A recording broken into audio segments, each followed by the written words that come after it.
Okay, so firstly, thank you, Arsenal, for asking me to do this. I really appreciate it.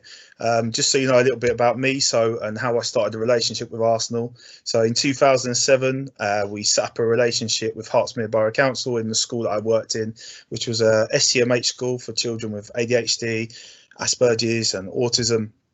And Arsenal used to come in and do some coaching with our young people.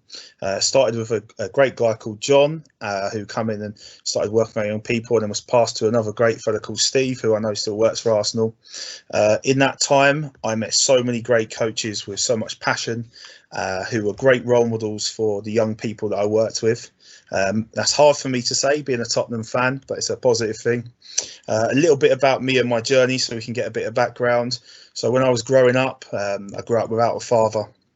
I grew up on a council estate in Stevenage, sort of in between homes. I was expelled from a junior school, expelled from secondary school, undiagnosed with dyslexia, and ended up in a juvenile detention centre. When I come out of the juvenile detention centre, the first thing I wanted to do was to help young people not go down the path that I went down.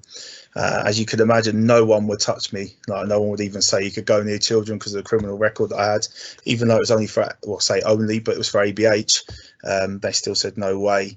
I was given a chance to work in London doing youth working and coaching football, which I loved, and just sort of progressed from there. Ended up becoming a teaching assistant in the school that I spoke about in Bushy and Watford, and built my way up to be assistant head. Also was a PE teacher and just enjoyed my time there. I suppose now the floor is your guys. You can ask me anything you want. I'm an open book and I'm happy to help as much as I can. One thing I want you to bear in mind, you know, you're working, again, as much as I hate to say, it's one of the biggest clubs in the Premier League. And one thing that you do have is when you wear that badge, you already one up when you come in with them young people, and they're looking to see what you're going to do, if you're going to be consistent, and if you're going to embrace and build a relationship with them young people. So I just want you to think about that as you go through your career, because it's so important. And if you speak to some of the older coaches like Steve and Drew, they'll be able to tell you how important that is. So really, that's me in a nutshell, with a little bit of a spill. So I'm an open book. Please ask me whatever you want to ask me, and we can go from there. Nice one. Cheers, Dan. I guess you mentioned there about when you came out, the first thing you wanted to do was help young people. What was the kind of trigger? What made you think, right, this is what I want to do? I suppose growing up, Drew, I didn't have any role models. I mean, I had a great granddad, but no role models, and I looked up to bad role models. And I wish that there was something around like what you guys do in the community. You do a fantastic job in the community. Someone around to mentor me through sport. I loved sport. Sport was my life, but I fell out of love with it because of bad coaches, or I just really found bigger interest somewhere else. So when I come out of the juvenile detention time, I decided that the teachers I had at my school were rubbish. The coaches I had experienced were rubbish. I wanted to help change and help guide young people through a different pathway instead of going down the pathways that maybe I went down. Did you do anything like, had you done anything like that, even kind of without knowing you were doing it, when you were growing up? Like, were you a role model to younger people, or did you have that kind of natural tendency to do that kind of thing? Yes and no. So when I was naughty, they used to send me, I was in year 5 in junior school, they used to send me to reception to help the younger kids. I used to love it. But back then, you know, I was so confused myself as a young person. And I'm a true believer in behaviour as a form of communication from young people nowadays. You know, they're trying to tell us something they don't know how to. And looking back at my childhood, is I wanted help, and I didn't know how to communicate. So I communicated through, let's say, poor behaviour. I wouldn't say bad behaviour, but poor behaviour. And the same then, I didn't know how to communicate. But looking back, I suppose I did help young people, but I just didn't know what to do, and I had no guidance or any sort of person to help support me around it. Amy, you got a question? I hope you can hear me. Yeah, I can hear you. Loud and clear. Oh, cool. Yeah, I was just wondering, like, when you went through the bit where you said that people didn't want you because of your past, so how did you stay positive until you ended up finding the first place you got into? It was really hard, Amy. I felt very rejected, but I was used to that as a child growing up with rejection. But I was determined to help change lives, and I kept pushing myself to say, I can do this, I can do this. I worked a few dead-end jobs. I was working as a bodyguard, chefing in a pub in London, just to try and get by till I could find the love and the passion. And I was just lucky that I bumped into a lady in Hillingdon Council who was great. Her name was Laura Lundy, and she gave me a chance, and then sort of didn't look back from there. But even now, I'll be honest with you, when I'm going into schools and I have to show my DBS, it's not embarrassing is the wrong word, but I feel I have to explain, oh, that's what's on my DBS. So it always stays with you. And I think if you ever do any work with young people around crime, it's important to say to them, you know, that does stay there forever. As much as it goes away, it always stays on that DBS. So in that first role, what were you doing? In the youth worker role? Yeah. So I was just coaching young people football and just sort of getting to know them. I'll be honest with you, I was very nervous, very green to that. I just did what I thought would be good, and it worked, which was great. I'm one of them guys, I feel, that I have quite a good personality, and that's something you can't teach, is personality, unfortunately. And I think if you turned up ready, proper planning prevents poor performance in my eyes, ready, early, and willing to engage with young people, you're already one up. One thing I say about you guys, you're two up because you wear an Arsenal tracksuit, and they're looking at that as a massive thing. Yeah, I think that's really interesting what you say about being one up with the wearing the Arsenal badge. I actually watched something the other day, and an ex-football player was talking about his managers, and they were talking about playing with managers who were like good pros, and he said, all right, I'll give you, like, on the first day you can use that bit about like you were a top player, but on the second day you're just my manager now. That's right. That's so, right. Like, you can use that bit at the beginning, but then, like you said, then there's just kind of the basics that you need to get right that are so important. I agree. You know, just planning. I'm even turning up early. I mean, Steve Eden's worth talking to you guys, because he used to always turn up 20 minutes early to a session if it was break time, sit and join the boys for break. It was an all boys school. Talk to them, get to know them on first name basis.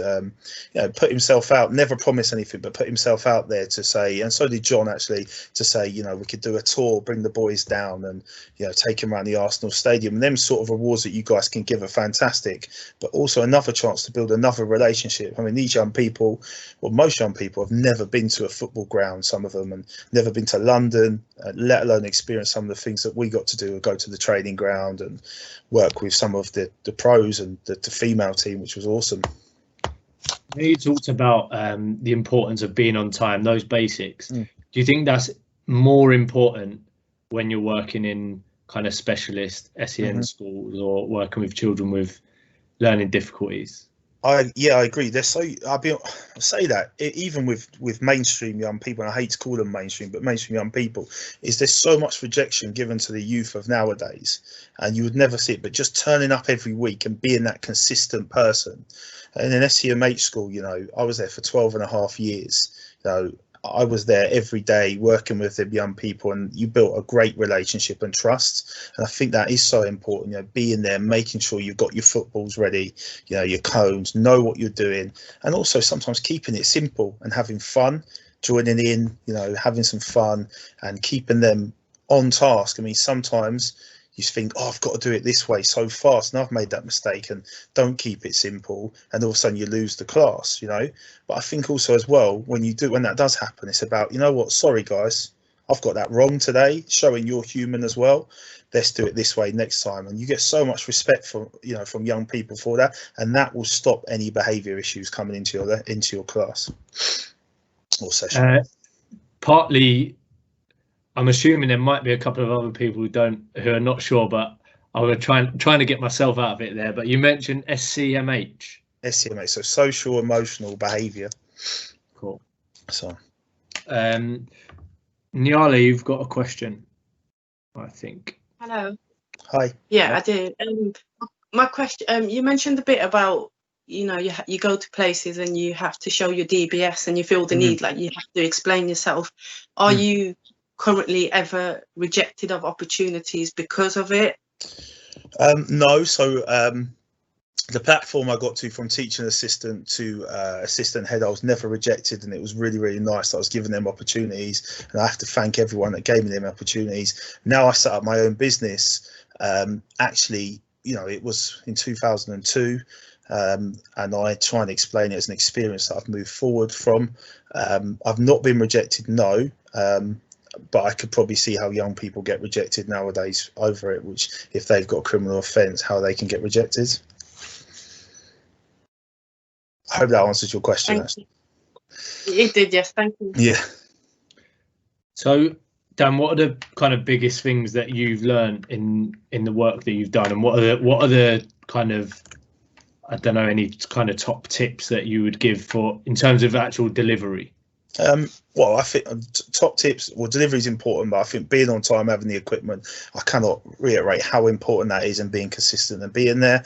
And also as well, you know, slowly. It doesn't all have to be fast and snappy, and we've got to move on, we've got to progress, you know. It needs to be clear. I remember one coach come in and they designed a game with the young boys, and the rules weren't clear, and so we got loads of behaviour problems from that. So it needs to be clear. It needs to be organised, but it also has to have a big fun element. And I think nowadays we're so focused on getting the young people doing this. Come on, you've got to be the best, you know, you've got to be intense. So actually, let's make it fun and make it natural for the young people.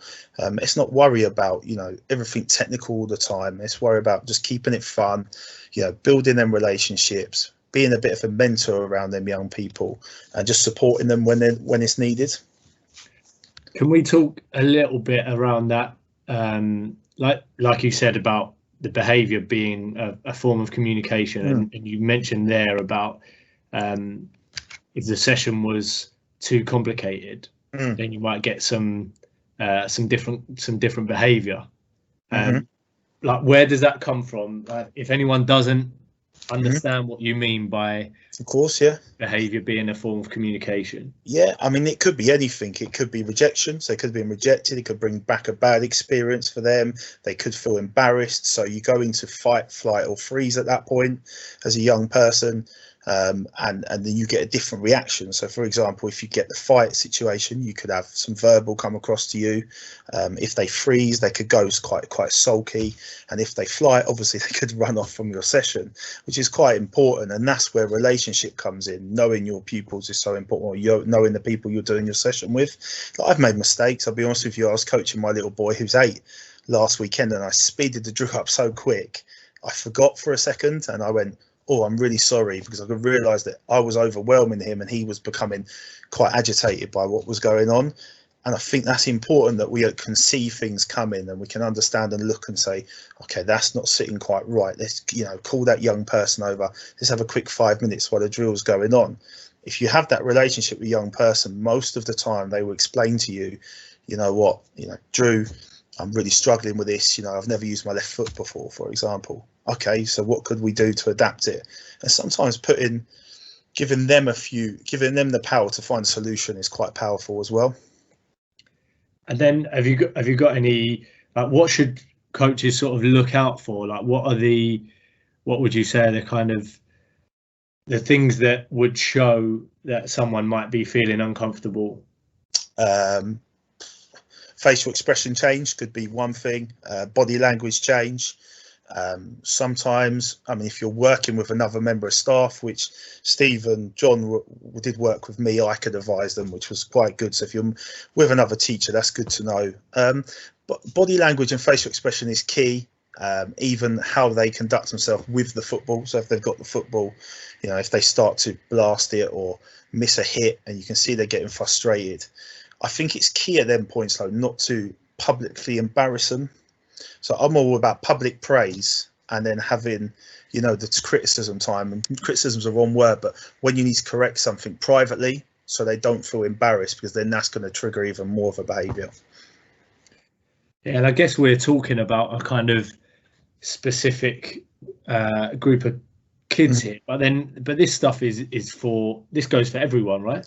Yeah, I didn't teach in mainstream, I'm going to be honest with you, but I went over there a few times in Bushy, and I also worked now in mainstream schools. And if you look now, especially in the situation we're in at the moment, mental health for young people is so low. And I bet you guys have struggled because you haven't been able to get out and do your sessions, and they're going to be so happy to see you guys. But, you know, I'm going to be honest with you, a lot of them will be stuck on computer games and probably a lot like us. So their touch isn't going to be as good as normal. So they're going to be struggling. So they're going to be looking at you guys to be positive with them and be happy and say, it's okay, we can get there, you know. Bring a bit of banter to your session, appropriate banter, and just look to support them. I think that's key. Yeah, I mean, do you think that what we need coming out of this kind of what our session should look like now should be different based on the kind of experience that we've had over the last year? Yeah, I think they should be more. I would say you probably need 1-2 coaches per session, which I know is probably going to kill your budget. But, you know, 1 to work on sort of the warm up, then 1 to watch, and then 1 to lead part of the session, 1 to pick up any pieces that are needed from the young people. I think a listening ear is so important to young people, and I feel that would stop a lot of them going down the pathways that maybe that I went down or what is open to them now. And I think you guys would be absolutely ideal to be able to do that. And that kind of, I mean, I've seen you work with some of your young people. Like, what do you think are your kind of real strengths in building those relationships? What's the trick to that? I think, well, personality is one thing. I'll be honest with you. Personality is for one thing. Being organised is another, and consistent are so important. Being there every day for them, not just when they're, you know, not just when they're doing great, but also when they're actually having a moment going to crisis. Forgiveness is another important thing. You know, a young person tells you something they shouldn't tell you. We won't say it's on camera, but, you know, if they tell you something, you know, most of the time that's because they like you and they feel trusted to be able to say that to you. And sometimes I think it's important to explain to them how that made you feel, probably not at that time, but at a later date, and to show that you'll come back and you won't hold a grudge against them when you go to the next session. It's okay. I understand that happened. I want to move forward now. And I think that's so important when working with young people. How do you deal with that though, on a kind of specific basis? Like, I guess for a coach, I mean, I've experienced stuff like that, especially with people that I think I've got a good relationship with, and it's sometimes for me, I feel like I'm not the person then to deal with it. Even if I do say sorry, that I've got it wrong, maybe, or. I think it takes time. You got to think. I'm thinking of the young people I've worked with that have been rejected all through their life, and they're looking for rejection from you. I'm not saying that swearing and stuff like that, it should be allowed to go on, because that's not right. And, you know, we need to try and teach young people that's not the right way to communicate. But sometimes forgiveness is such an important key, and not holding a grudge. And even at the end of the session, if they're not ready, just saying, hey, you know, Joe, it's okay, you know, I'll see you next week. I look forward to it. You know, even if he's not ready to talk, that just acknowledgement that he isn't taking that home and waiting all the way till next week to see you, and anxiety's building up when he sees you, is actually probably a good thing. Cool. And then so the stuff that you're doing now, what do you want to give us a bit more detail about what you're up to now? Yeah, so I left to be an assistant head on August the 31st of this year. Everyone told me I was nuts, but I'm sort of doing outreach, detached work now, in schools, doing mentoring with young people who are crying out to do sport at the moment. You know, I want to play football, I want to do this, I'm missing things. I'm out there working with gangs, some the crime unit, sometimes police, at times, and just looking at just trying to help steer young people around this pathway and this sort of stereotype that's around them, and try and help to support them the best way I can into what they want to do, and to channel their sort of positivity in that way. So, for example, it might not always be sport. You know, a lot of the things now is YouTubing and stuff like that. So I've actually just set myself up a YouTube channel, which I'm going to start releasing videos of, which is important, and getting that message out there in that way. But just really just trying to be there for young people, and telling them that things are okay. It's okay to make mistakes, and support them in where we can, and moving forward in whichever interest they want, whether it be football, IT, YouTubing, music, and etc. Mentoring is a bit of a hot topic for us at the moment, and we're hoping to kind of launch a bit more of an official mentoring offering in the new year. what's important about a mentor, or about what are the kind of real benefits of a mentor, and have you had any kind of notable ones? Yeah, I mean, I think, I'll be honest with you guys, I think you do it anyway. You just don't realise through your coaching. You know, like again, I say again, that consistent word of being there every week. You know, you are becoming a mentor as well as a coach. Have I? So what did you say again? Have I had any mentoring myself? Well, yeah. Have you? Who are your mentors, or who have your mentors been, or are they more informal? Yeah. Growing up, I looked up to bad mentors. So let's say, you know, really, silly people, gang crime, and people that went on to be murderers and stuff. And, you know, people I shouldn't have looked up to. And I called them role models, I suppose, or mentors. And then when I started getting into the education system, you know, I had headmaster Mark Williamson and a deputy head called Dave Whiteley who mentored me, and a head of PE called Kevin Jones who mentored me through that system. And then when they all left at the same time, I had a head called Jonathan Kemp who mentored me through up to being assistant head, and supported me through that. At the moment, I have a great two people around me from Sheffield Council, one called Nick and one called Ez. As much as they don't know it, and we're all sort of our own enterprise, they're there to mentor me, and that's important, that you have someone to look up to, or someone to support you, or someone to be around you, because sometimes when you stand alone, it's quite difficult. And I think that's how young people feel now. They feel like they're on their own and there's no one to support them, so they turn to gangs and they turn to, you know, things that they shouldn't turn to. And then that's where we create sort of these problems that are going on at the moment in the world with county lines and so forth. I mean, I know there's probably no real answer to this, but how can you kind of, I suppose the time that you spend with the young people is a tiny percentage of their week, I'd imagine. How do you kind of influence what they do on a bigger scale in that limited time that you probably have with them? That's hard, Drew. I'm not going to lie to you. That's hard. I try and explain to all staff, and even when I worked in a school, is to catch them doing something positive all the time, and to try and find some positive from a negative, and to try and work with them. Some of the young people I'm working with now is, you know, they're involved in stuff that they shouldn't be involved in, and I try and persuade them, but also they've got to be ready. But that doesn't mean they're not listening to us, and that doesn't mean we stop giving advice, even if we feel they're not listening to us, because just little chips away will work. You know, little bits of, you know, bits of advice will work, and keep working at it, you know. And I feel if we do that, and we all do that as a team, we will start seeing changes in these young people. How do you deal with that when you know they're doing stuff, or they're up to stuff, or involved with bits that are not what they should be doing? Or yeah, how do you deal with that? It's hard because, you know, you have to be very clear with them. You know, I'm here to safeguard you and I have a duty of care. So if they're telling you stuff, you do have to report them. And some of them say, oh, you're a snitch for doing that, or you're a grass. And I say, well, no, I'm trying to look after you. You're a child. I mean, one thing I've said, which is probably a bit controversial, but I say what's going on at the moment is just as bad as paedophilia. And the young people go to me, what do you mean? And I try and explain it to them. You know, you're being groomed by adults to do things that you shouldn't be doing.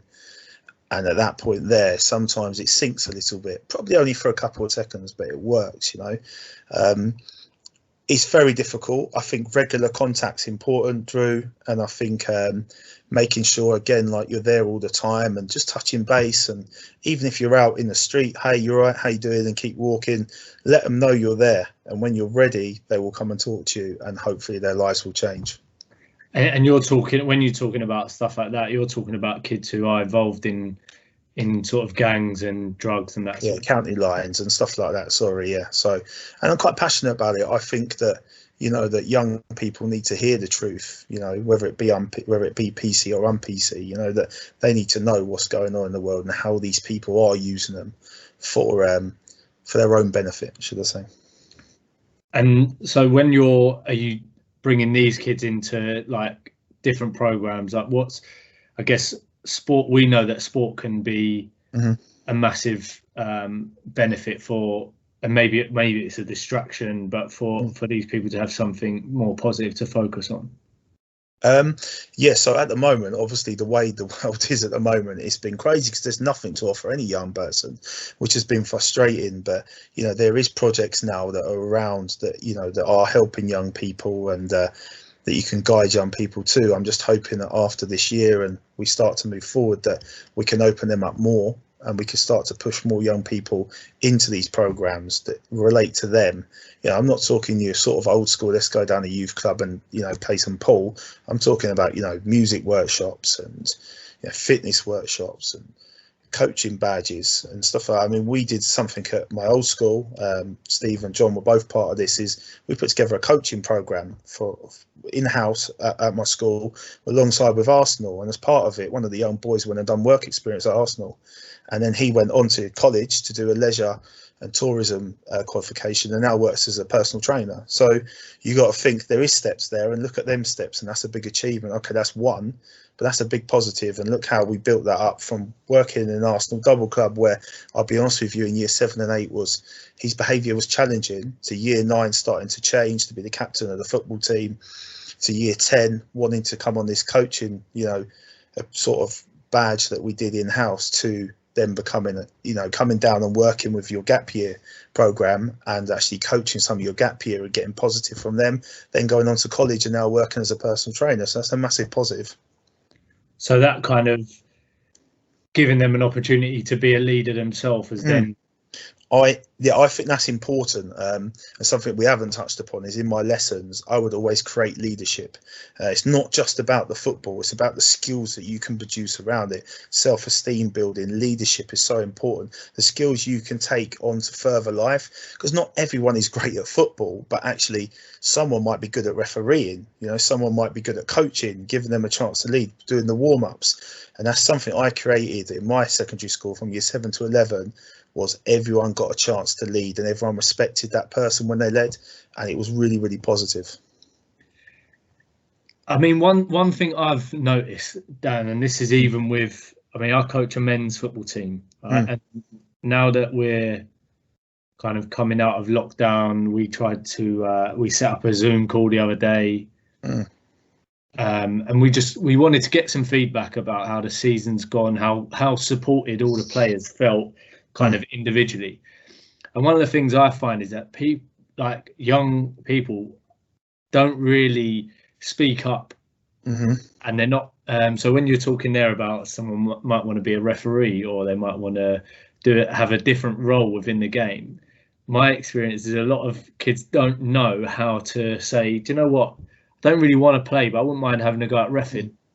Sometimes that's our job though, Drew, to find that. So, I've had some experiences, positive and negative with this, by the way, where I said, would you want to be a ref then? And it's gone a little bit wrong, and sometimes it's been really positive.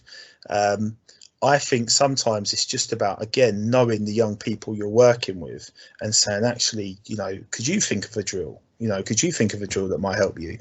Giving them that extra bit of acknowledgement. And then when they do the drill, there's the sort of, the power and the praise, the positive praise. Even if it goes wrong, it doesn't matter. But you're right, young people don't want to talk because I think there's a trust issue there. And I think they're scared also of being rejected, which I know sounds crazy, but it's so true. So they stick to what they know with the music and sort of what they do. Where actually some of the toughest children I've worked with, and Steve and people will back me up with this, is when you put them in front of other young people or adults, they actually go very quiet and they're quite nervous because they're worried you're going to judge them. So I think it's about non-judgment again, and positive praise to them, even if they try it and get it wrong. Yeah, and maybe that kind of vulnerability bit is the important bit there. And I think if you're saying to a player, look, I'm struggling a bit with this session, and what do you think would work well here? Like, what do you think would make this a bit better? And that kind of ownership might be the thing that brings it out of them a bit more. But again, it's modelling behaviour, and it's showing that you can make mistakes as an adult as well. So then that young person go, well, I can make mistakes then, and it's showing that as a role model that, you know, if you're struggling with something, then they can struggle with something, and that's a good way in to show someone your weakness. Like I play centre back, I'll be honest with you. When I do shooting drills, they're not the greatest. I mean, they're good drills, but I probably hit the crossbar, kill 4 pigeons when I hit in the tree. So I know that I need someone to help me with that, you know. And it's good to show that you can get things wrong sometimes, or it's good to show that you need help and you can ask for help. And again, that's down to your modelling, how you model yourself as a coach. And again, I can't say any more. You're already one up by wearing that Arsenal kit. When you go into a place of work, they're already looking at you saying, my God, they must know Abanian. They must know these sort of people. They must, you know, they are Arsenal. I can't believe they're in my school. I can't believe I'm having a session with Arsenal. So then it's down for you then to start using your personality, your judgment, and moving forward with them young people and building them relationships.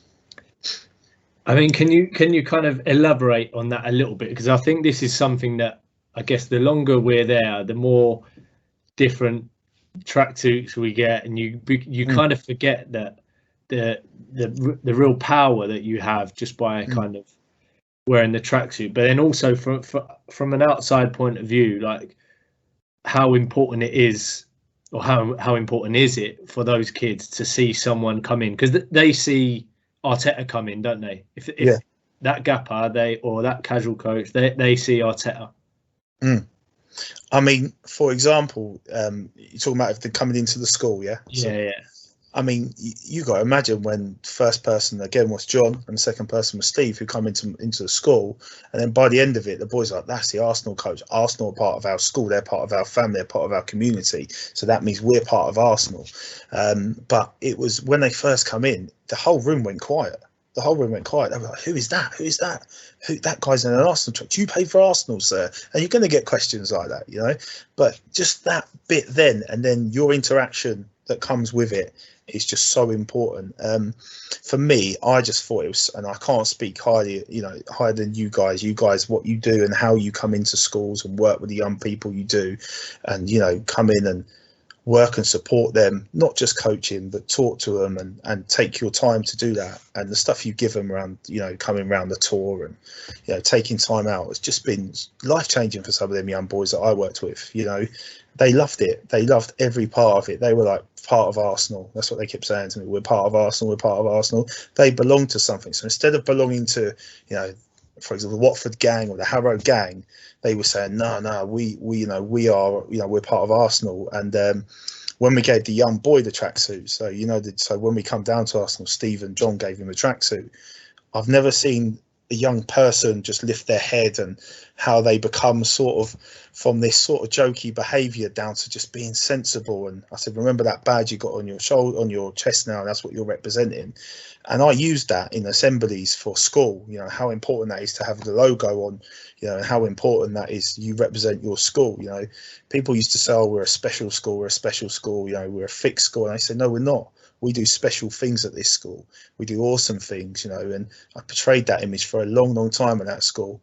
We might be an SEN school, special education needs school, but we have special pupils at this school that can achieve big things. They just need support and help.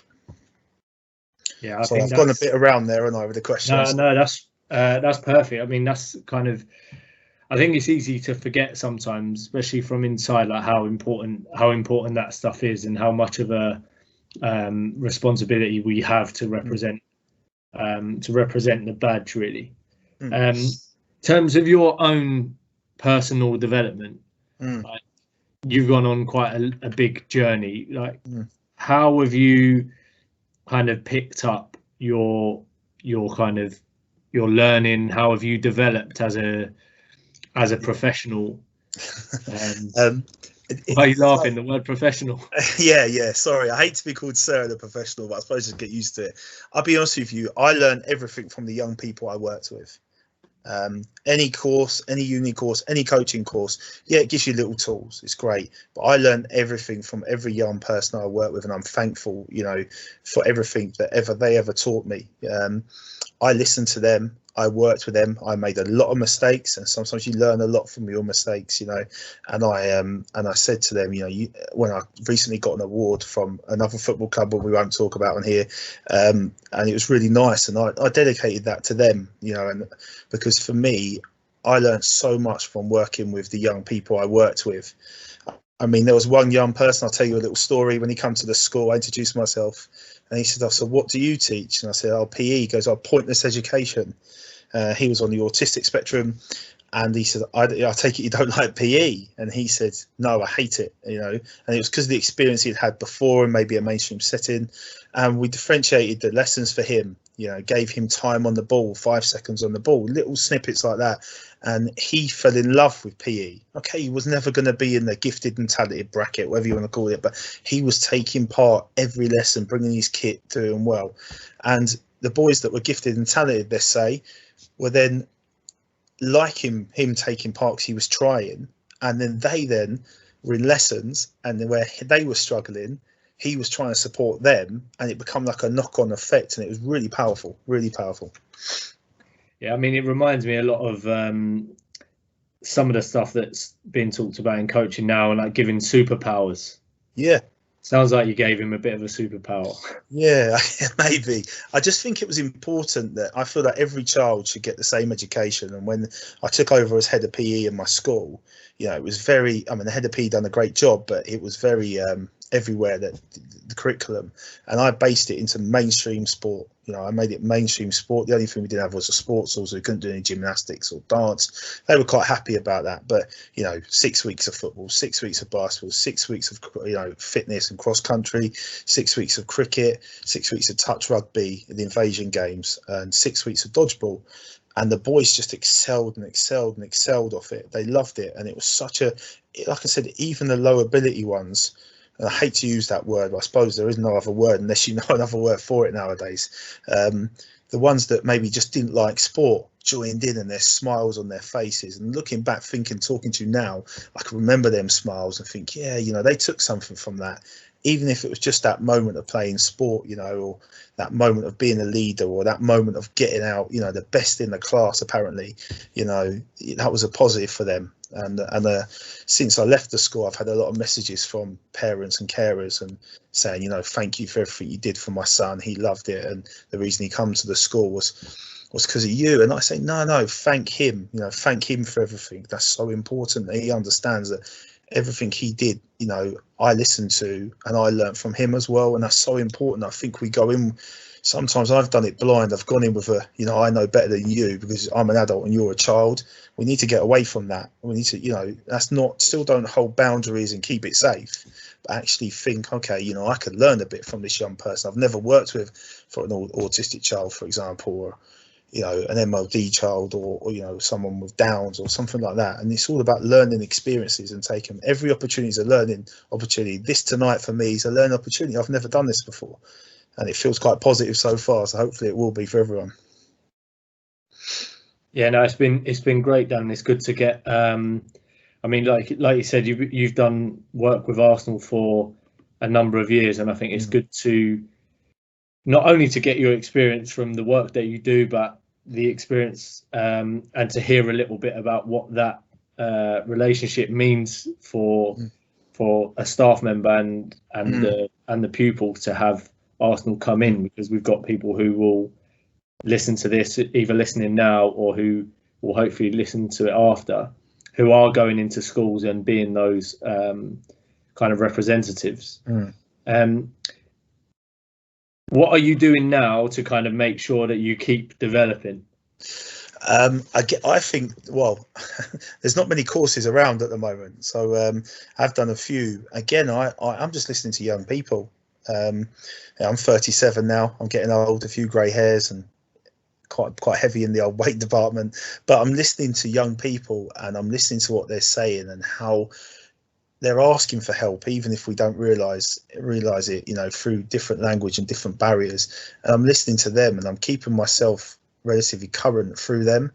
And I think if a lot of teachers, coaches, mentors, assistant heads, headmasters, county people listen to what young people are saying, you know, we all sit in for example, and we're going to go on a bit of an education rant here, but we sit and all learn English and maths. You know, we need to start learning about life more, you know, start learning about life and understanding how life has challenges and how we move forward and give these young people as much resilience, you know, as we can, and tell them it's okay. You know, it's okay to make a mistake and we move forward, you know, but also educate them on consequences that can happen if they do this, and be real with them. And I think that's important. Yeah, good stuff. Munashe, you got a question? Yeah, hi mate. I was just wondering, what was it that made you come out of juvie and sort of go down a positive route rather than say going down more crime like a lot of other people did? Yeah, I'll be honest with you. It was. I remember when I first went into to juvenile, it was 23-hour bang up, and reality sort of kicked in but didn't. And then I got sent to another prison up north, and I was on my own in a cell. Reflective thinking. You do so much thinking time in them places because you're just locked up all the time. You're quite controlled. And I just sat there and I said to myself, I don't want this life. I don't want this life. I used to watch people come in and out of prison all the time. I used to watch, you know, some guy had been in there 4 times, and the whole time I was in there, it was not the life I wanted to lead. But then also the life that I was on my outside at the time, I didn't want either, actually. So in a crazy way, and I hope this answers it was a bit of a reset button for me to think. I come home, I got put on a tag, back to my mum and her partner's house, which didn't go very well. Unfortunately, he wasn't a great role model to me growing up through different reasons. And I just said, I can't do this anymore. I got released off the tag. At the time, I had a very supportive girlfriend. Unfortunately, we finished at that time. And I just moved away. I went up to London, Uxbridge Way, and I just sort of wanted just to adapt my life and just but take some time for myself, which sounds a bit selfish, but it needed to happen. And think what I could do. And I just put all my passion into, I want to help young people not go through what I've just been through and what I've just seen in them places. Because people sit and say, oh yeah, prison's an easy ride. I've heard all this type of stuff. There's TVs in cells. Let me tell you, it really isn't. You know, it really isn't. 23-hour bang up sometimes, you know, in a room on your own, you know, where you eat, you go to the toilet, you know, and you sleep. It's non-stop. You're told when you can shower. No offense to the people that were in there with me. There was so much jealousy. You know, that was their life. Prison was their life. Some of them are going in for 10 years, have gone through juvenile to YOI up to, you know, adult, and that was their life. And that wasn't the life I wanted. And something told me, no, this isn't for you. You can do bigger things. So I've gone a bit around the bush, but I feel that this experience here, I'm always about getting a positive from a negative, and that's what I'm using it for now. Awesome. Cheers.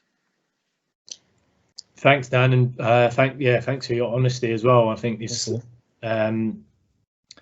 very, very inspirational story, and I think there's plenty of us on here that know the kind of impact that you've had with your young people. So, before we finish up, does anyone else have any questions? Steve, Aho. I couldn't have Dan talk without me getting a few words in. I guess what hasn't come through this discussion, I've known Dan for a long, long time. He's kindly said some nice words about me, but I think what I want everyone on the call to realise is what impact Dan has had on me, not just as young people. My first role at Arsenal after finishing the GAP programme was to go and work with Dan 1 day a week in his school. And anyone that knows me, Drew and Adam, I'm sure will vouch for this. I'm not the biggest sort of extrovert. I'm quite introverted. I'm quite quiet, reserved, not a very big people person. And what Dan said there about me getting there 20 minutes early to come and sit with the kids during break and get to know them and so on, that is so far out of my comfort zone and so far detached from what I would naturally want to do.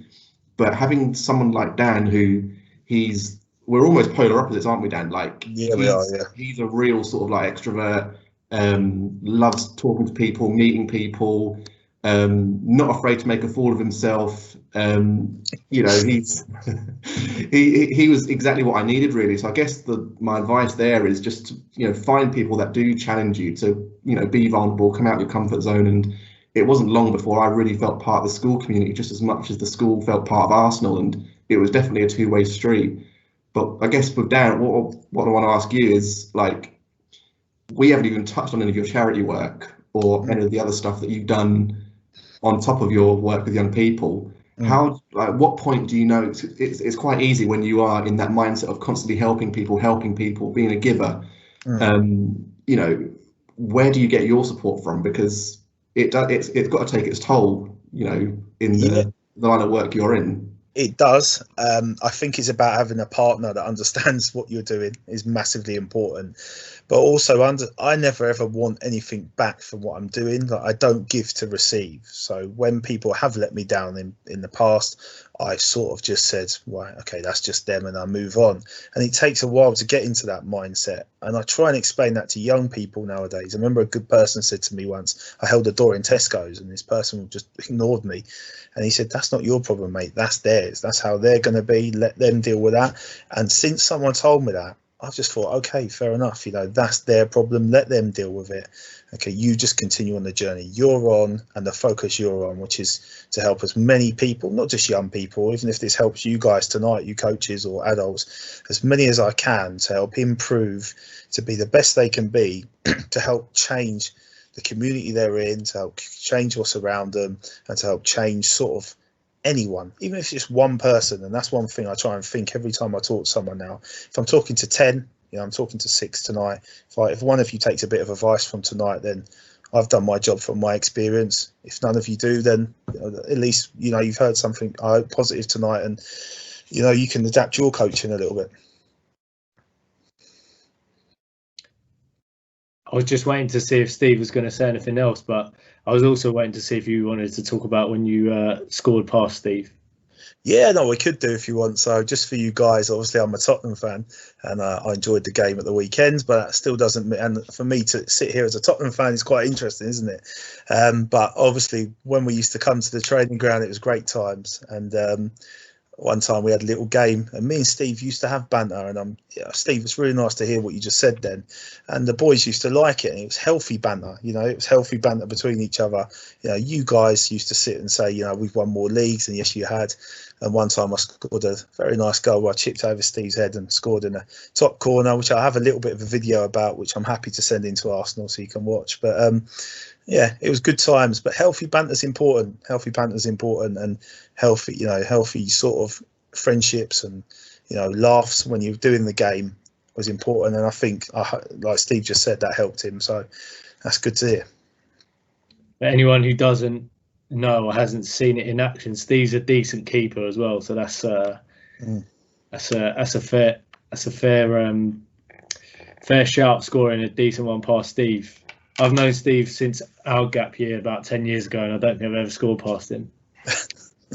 That's not true, but it sounds good though.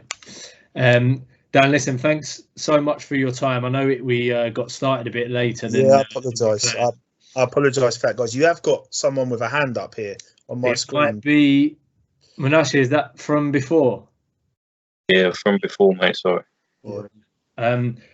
I think the good thing to come out of that, Dan, is that we'll get you on to speak again, and we're looking to slightly change the format of how we're going to do these in the new year, so that people can have a bit more of a chance to have some little discussions around the stuff that we're talking about within the session. So if you're happy to come on and join us on in the new year, that would be great. And feel free, like anyone that's on screen now that wants my email, and I've got dyslexia, which I didn't bring up. So if you ever want my email, and drop me a note, we could have a conversation, as long as that's all right with you guys, and anything I can ever do to support. And again, thank you for everything you did for my career, and also for them young people as a football club, because I think that was so important at that time, and it was such a positive impact. So all your staff, you know, everyone around, Steve, you, yourself, John, all the coaches that come in between, and all the gappers and support of the club, you know, thank you really from them, from me, and just everything. It was really nice. Brilliant. Yeah, we'll definitely share your email address, and if anyone has any questions, and get in touch with Dan. And yeah, once again, thanks a lot for coming on, and we'll definitely speak to you again in the new year. Thank you, guys. Thank you. Good luck. Top man. Cheers, Dan. Cheers. Thank you, mate. Bye.